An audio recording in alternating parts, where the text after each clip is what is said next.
Brought to you by Penguin.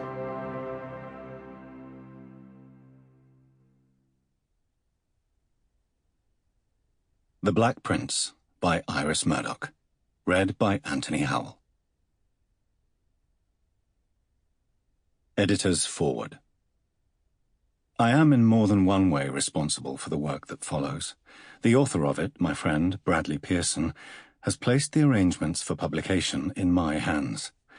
In this humble mechanical sense, it is through my agency that these pages now reach the public. I am also the dear friend, and such, who is referred to, and at times addressed in the book. I am not, however, an actor in the drama which Pearson recounts. My friendship with Bradley Pearson dates from a time in our lives posterior to the events here narrated. This has been a time of tribulation when we needed, and happily found in each other, the blessings of friendship. I can say indeed with confidence that were it not for the encouragement and sympathy which I was able to give to Bradley, this story would probably have remained untold. Those who cry out the truth to an indifferent world, too often weary, fall silent or come to doubt their own wit. Without my help, this could have been so with Bradley Pearson. He needed someone to believe him and someone to believe in him. He found me, his alter ego, at the time needful. What follows is, in its essence, as well as in its contour, a love story. I mean that it is deeply as well as superficially so. Man's creative struggle, his search for wisdom and truth, is a love story. What follows is ambiguous and sometimes tortuously told. Man's searchings and his strugglings are ambiguous and vowed to hidden ways.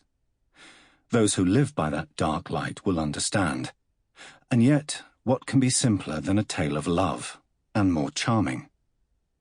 That art gives charm to terrible things is perhaps its glory, perhaps its curse. Art is a doom. It has been the doom of Bradley Pearson, and in a quite different way it is my own.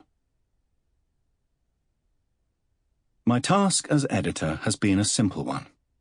Perhaps I should more justly describe myself as, what, a sort of impresario? A clown or harlequin figure who parades before the curtain, then draws it solemnly back? I have reserved for myself the last word of all, the final assessment or summing up. Yet I would with better grace appear as Bradley's fool than as his judge. It may be that in some sense I am both. Why this tale had to be written will appear, in more senses than one, within the tale. But there is, after all, no mystery. Every artist is an unhappy lover, and unhappy lovers want to tell their story. P. A. Loxius, Editor. Bradley Pearson's Foreword.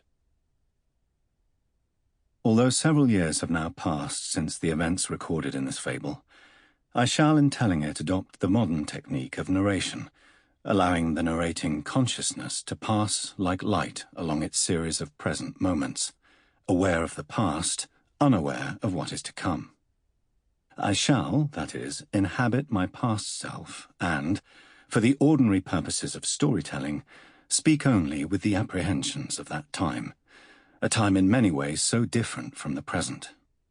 So, for example, I shall say, I am 58 years old, as I then was. And I shall judge people inadequately, perhaps even unjustly, as I then judged them, and not in the light of any later wisdom. That wisdom, however, as I trust that I truly think it to be, will not be absent from the story. It will, to some extent, in fact it must, irradiate it. A work of art is as good as its creator. It cannot be more so, nor, such as he in this case is, can it be less.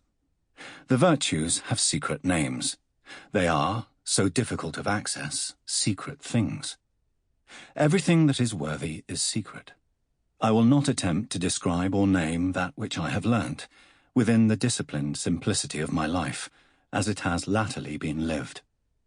I hope that I am a wiser and... Sample complete. Ready to continue?